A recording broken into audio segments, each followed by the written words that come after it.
The night was quiet in the city, but something felt wrong. A strange silence covered the streets. People stayed inside their homes, afraid to open the windows. On every screen, on every radio, the same message repeated again and again. The government had announced a new law, a law no one expected, a law that changed every human life forever. It was called the Union Act. The word sounded harmless, but the meaning was terrifying. By law, every man was forced to take alien wives. Refusal was not allowed. Punishment was severe. In a small apartment on the edge of the city lived a man named Daniel. He was not a soldier, not a leader, just an ordinary human trying to live his simple life. He worked long hours at the repair shop and came home tired every evening. For him, marriage was a personal choice, something sacred, not something controlled by law. But tonight his world was broken. The announcement appeared on his old television.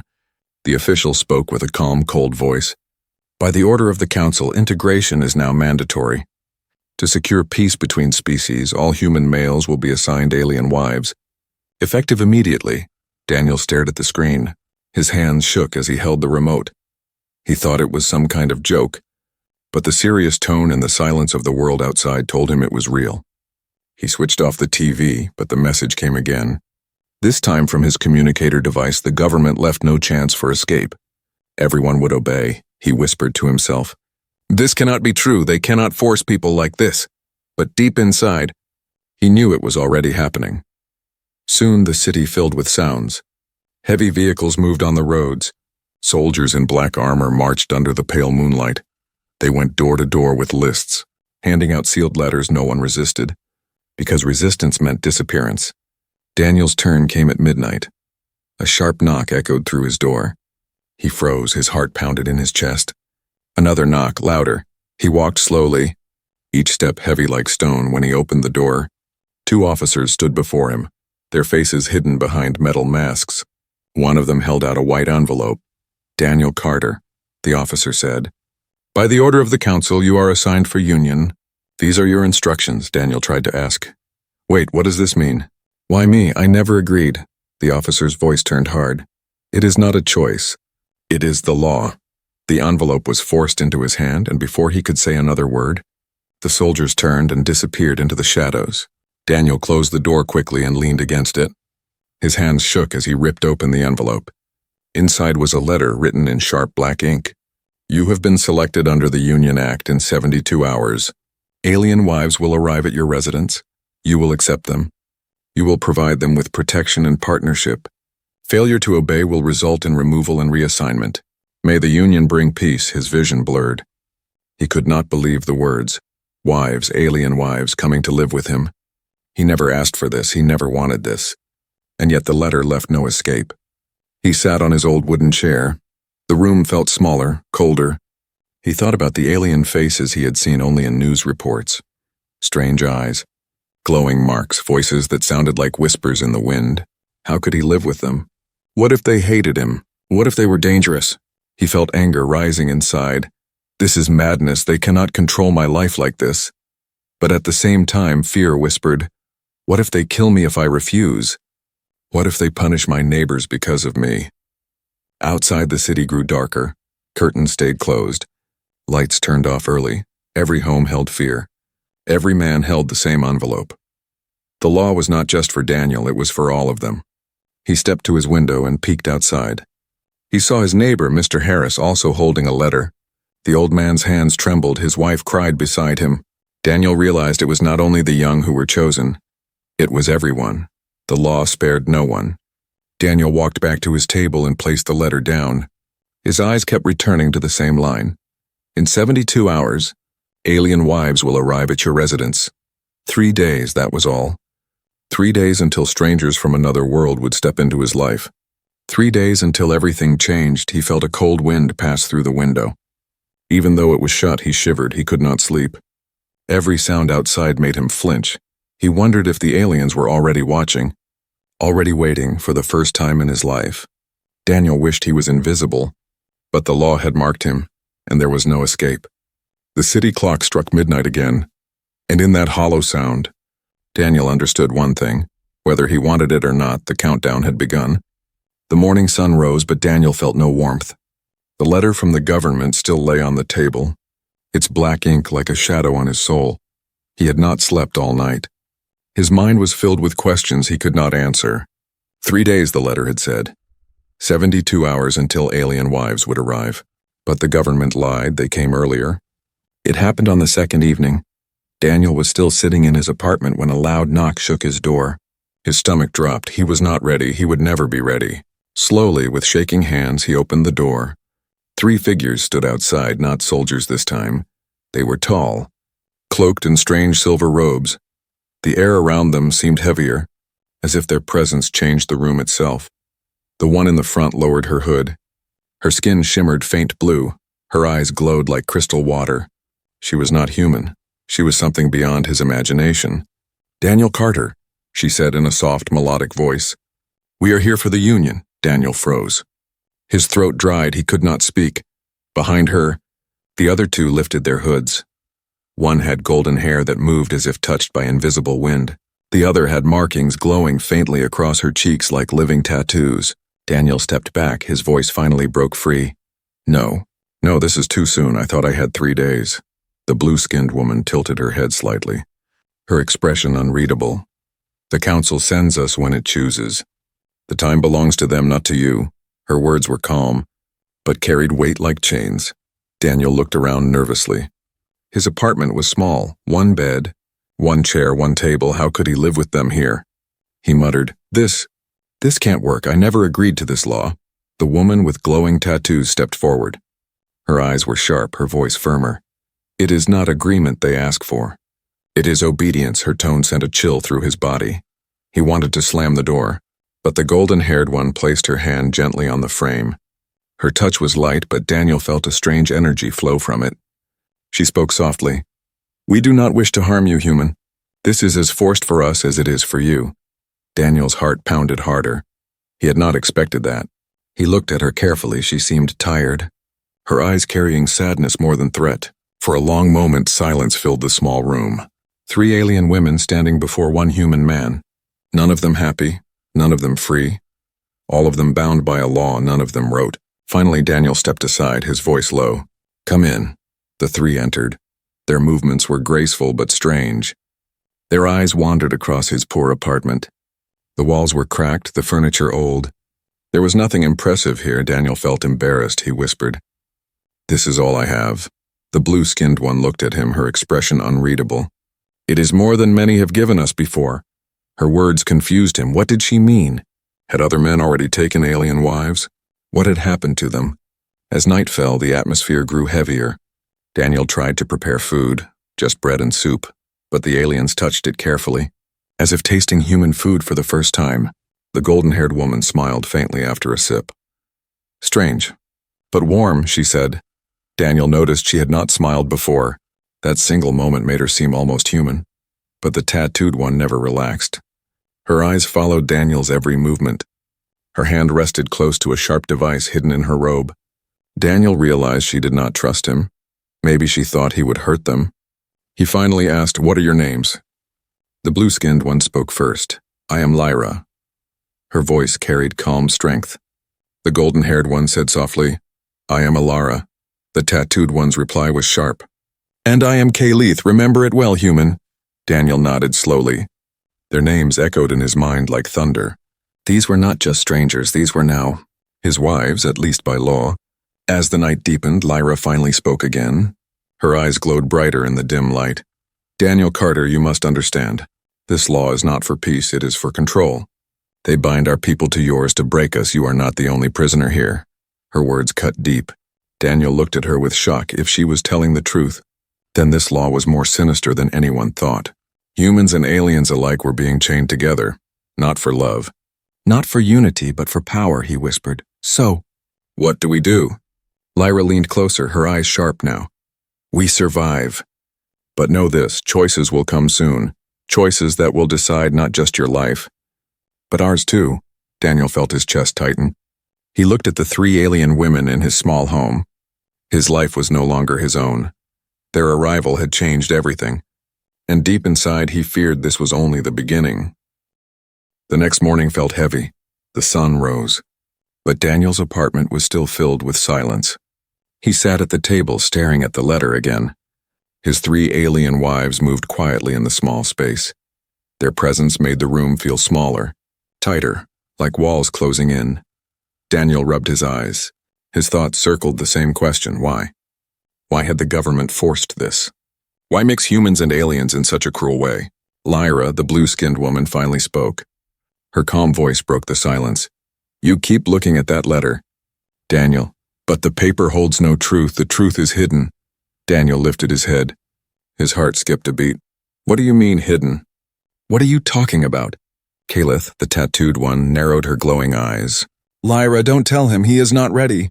Humans cannot carry this knowledge. Lyra's gaze sharpened. He must know, Kalith. He is part of it now.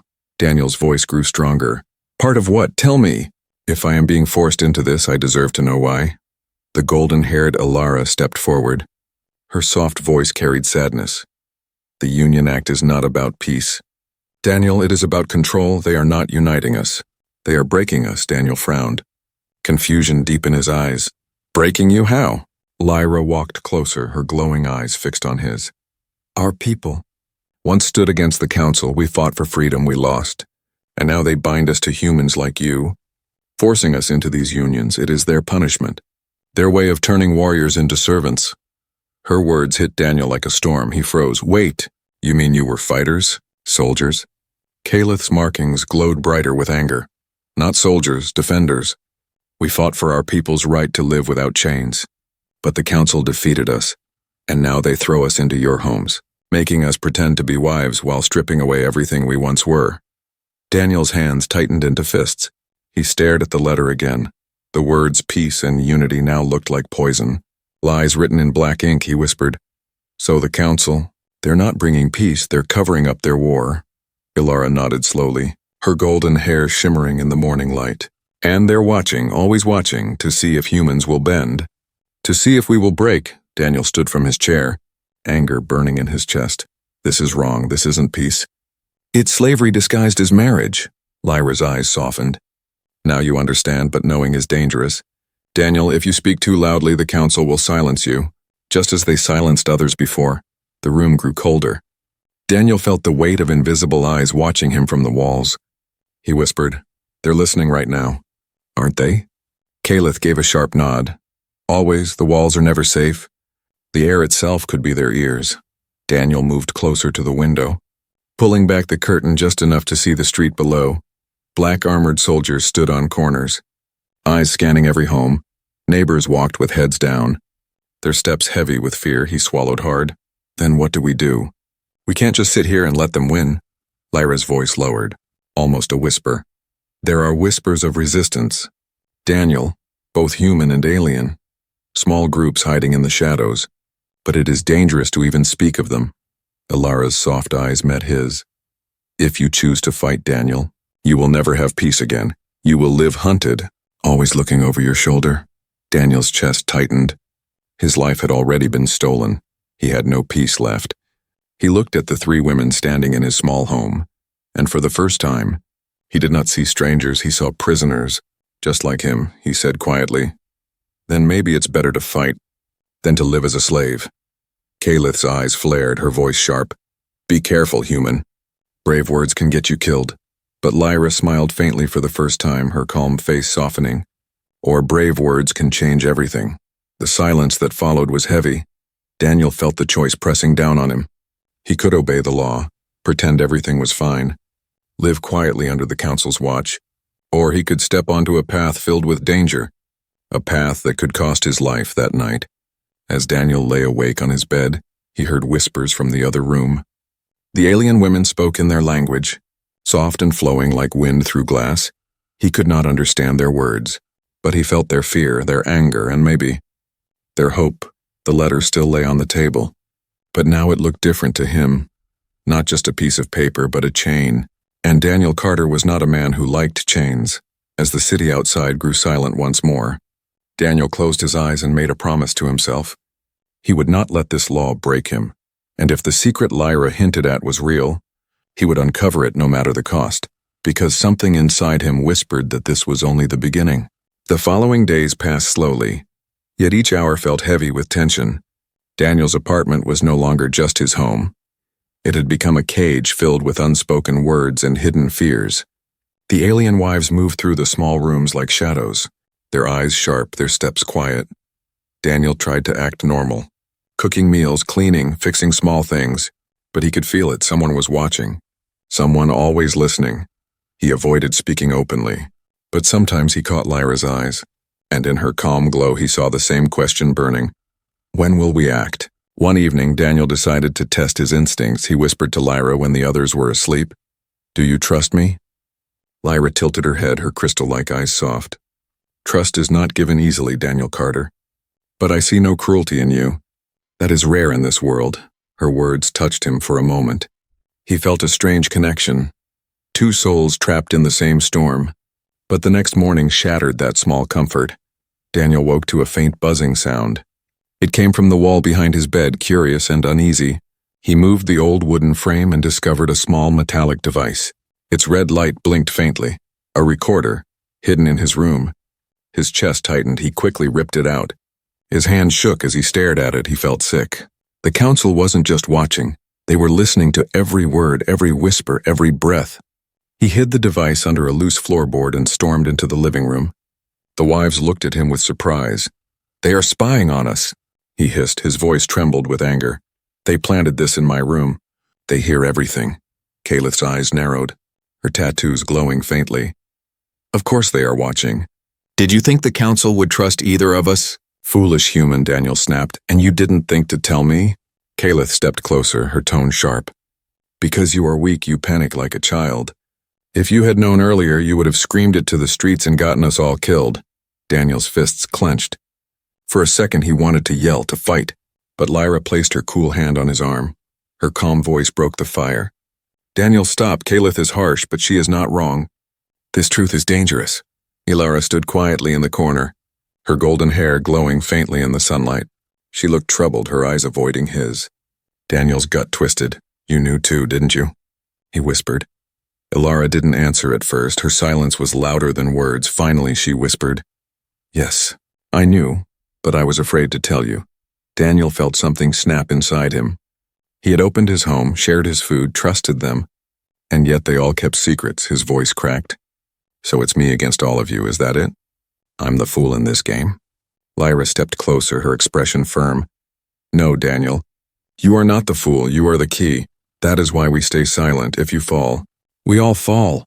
Her words tried to calm him, but doubt had already planted itself in his chest. If they had lied about this, what else were they hiding? That night he couldn't sleep. He kept hearing Calith's sharp voice, Ilara's guilty silence, Lyra's calm but guarded words. He felt surrounded by strangers who claimed to be his wives, but might also be his enemies. Near midnight, he heard movement in the other room, quiet whispers in the alien tongue. He tiptoed closer, pressing his ear to the door. Lyra's voice, soft and steady.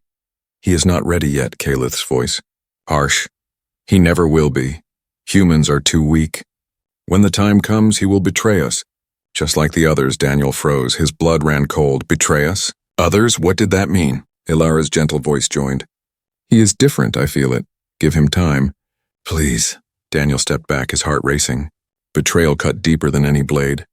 They were talking about him, judging him, deciding his fate while he slept. The next morning, Daniel acted normal, but inside he felt like glass ready to break. He cooked breakfast, served soup, even smiled faintly. But his mind screamed, "Who can I trust?" When Calith met his eyes, hers were sharp, testing.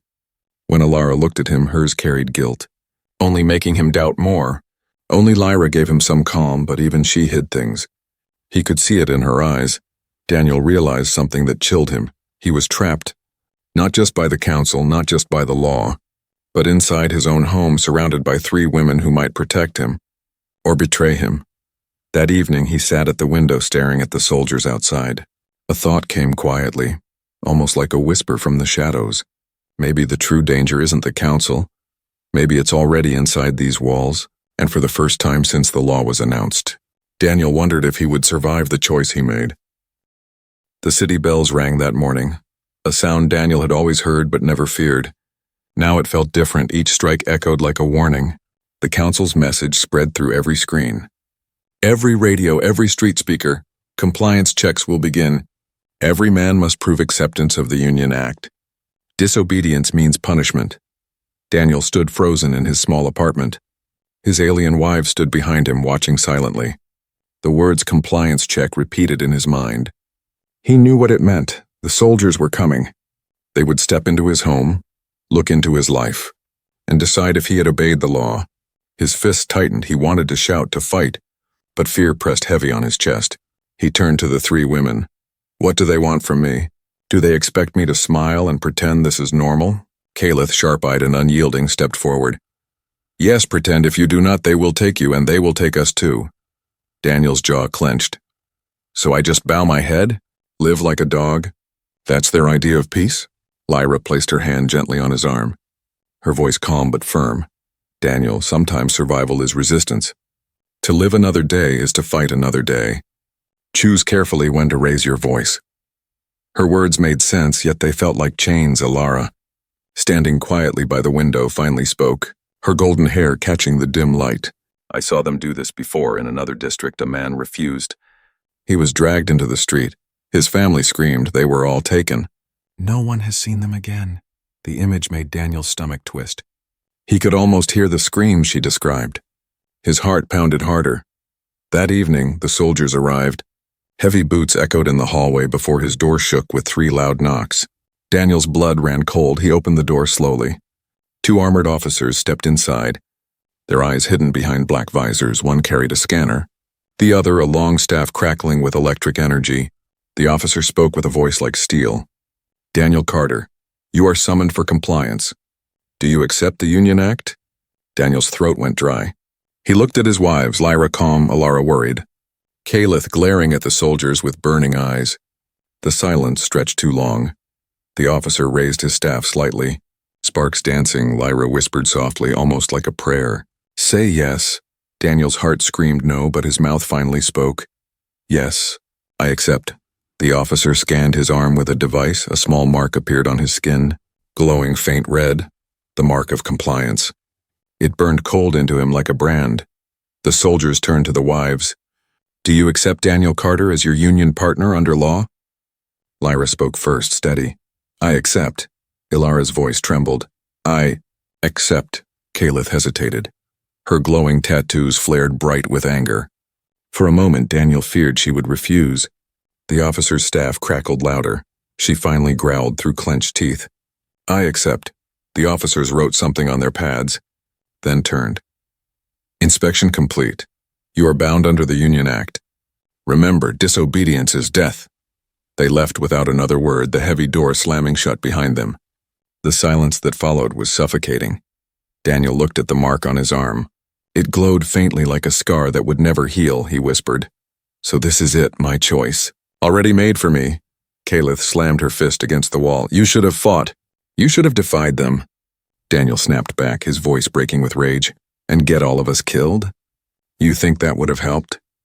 Lyra stepped between them, her calm eyes glowing. Enough. This was the only choice for now, but choices do not end here. Daniel, you chose survival today, tomorrow. You may choose rebellion. Daniel's chest rose and fell with heavy breaths.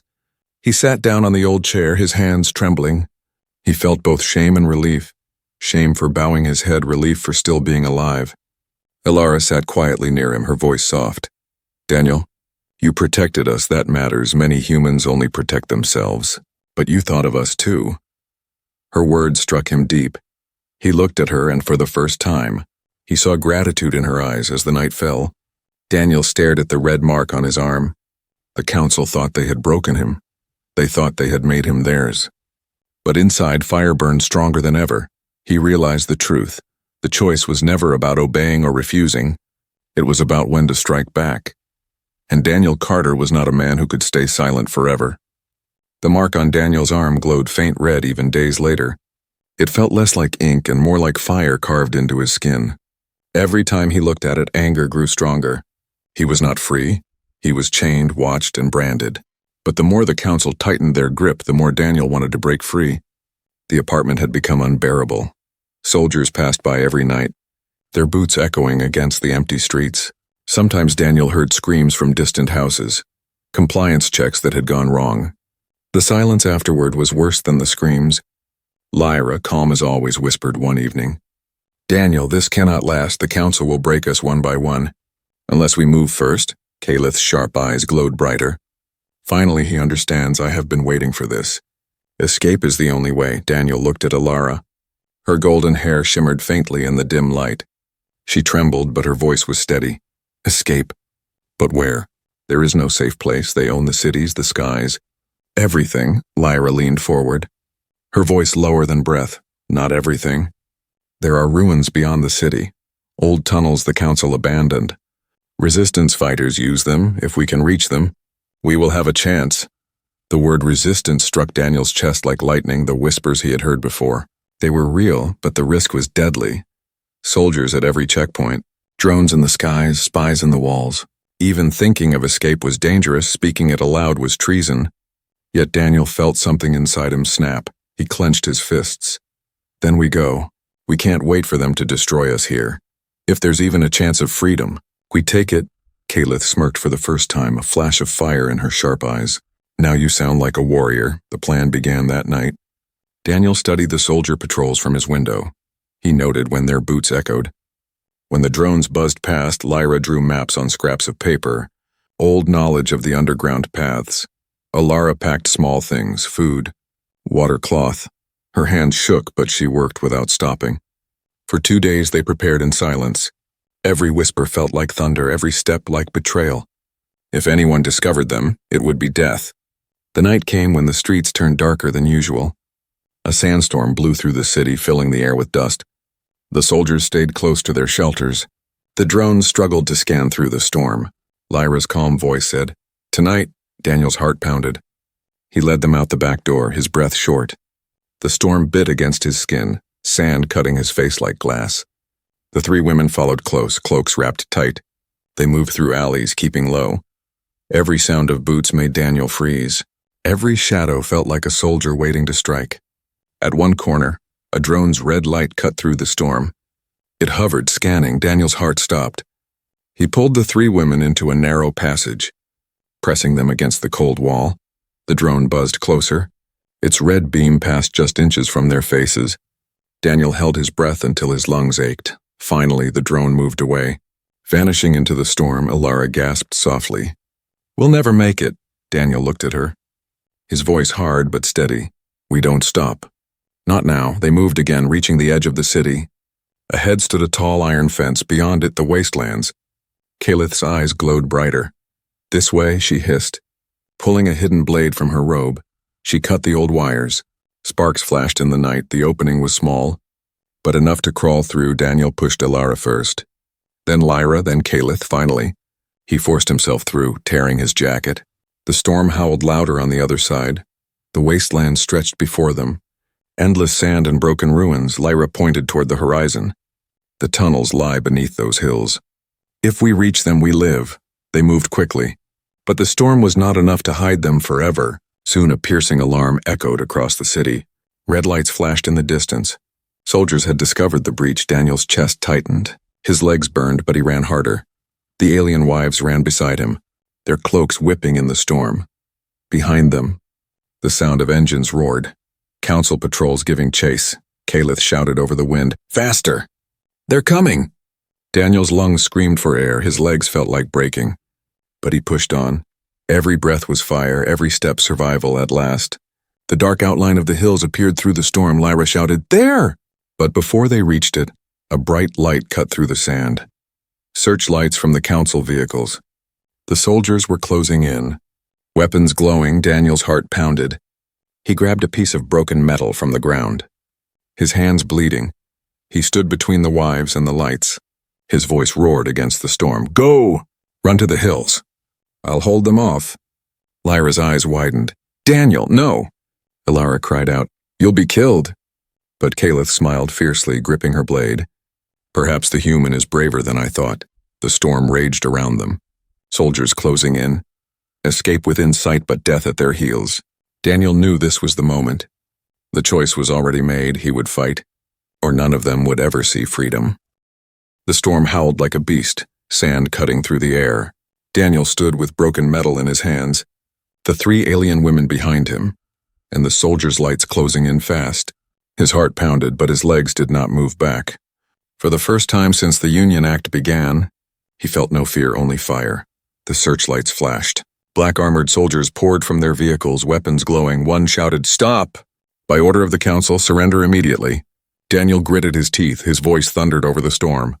"I am done obeying your lies." The soldiers raised their weapons, but before they could fire, Kalith leapt forward, her glowing tattoos burning brighter than ever.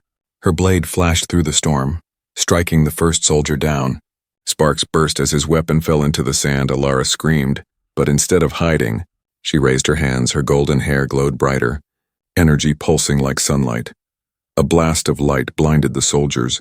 Forcing them to stumble back, Lyra pulled Daniel's arm, her voice urgent, "This way. The tunnels are close." But Daniel shook his head. His eyes locked on the soldiers regrouping. "If we just run, they'll hunt us forever. We have to break them here." For a moment, silence cut through the storm. Even the alien wives stared at him with shock. Humans were known to bow, to survive quietly, never to fight. But Daniel was different, Kalith smirked.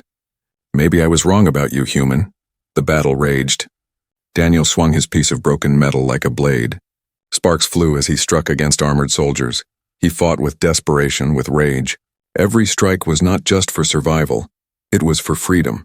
Lyra moved beside him, her calm voice guiding. "Left, Daniel. Strike now." Together they fought back to back, alien grace and human fury. Alara's light blinded their enemies again and again, and Kalith cut down anyone who came too close for the first time. The three alien wives were not prisoners beside him. They were warriors fighting with him. The soldiers shouted orders, but their formation broke in the storm. Daniel's roar cut through the chaos. "We are not your slaves." And then something unexpected happened. Voices rose in the distance. Shadows moved beyond the storm. Armed figures emerged from the hills. They were not soldiers, they were resistance fighters, both human and alien, drawn by the sound of battle. One shouted, "To the tunnels!" "Protect them!" The council soldiers faltered, surrounded. Their lights flickered in the storm. Fear spread through their lines. One by one they pulled back, retreating to their vehicles. The storm swallowed them as they fled. Silence fell, broken only by the raging wind. Daniel collapsed to his knees, his chest heaving, his arms shook. Blood running down his hands.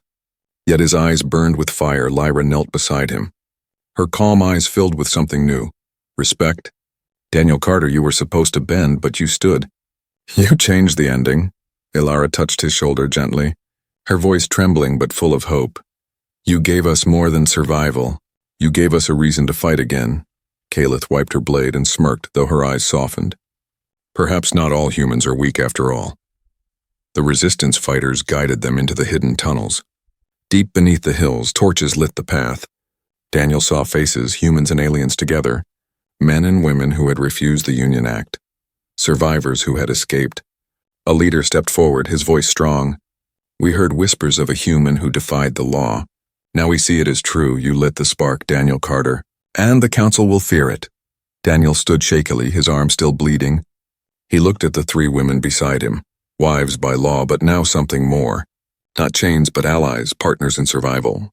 For the first time since the Union Act began, Daniel smiled. "Then let's not stop here. If they want obedience, they'll get rebellion instead." The tunnels echoed with murmurs of agreement. Fists raised in the dim light. Hope spread like fire in the dark. Outside, the storm raged on. But inside those tunnels, something stronger was born. Not just resistance, but unity. The council had forced them into bonds of chains, but Daniel had turned those chains into bonds of choice.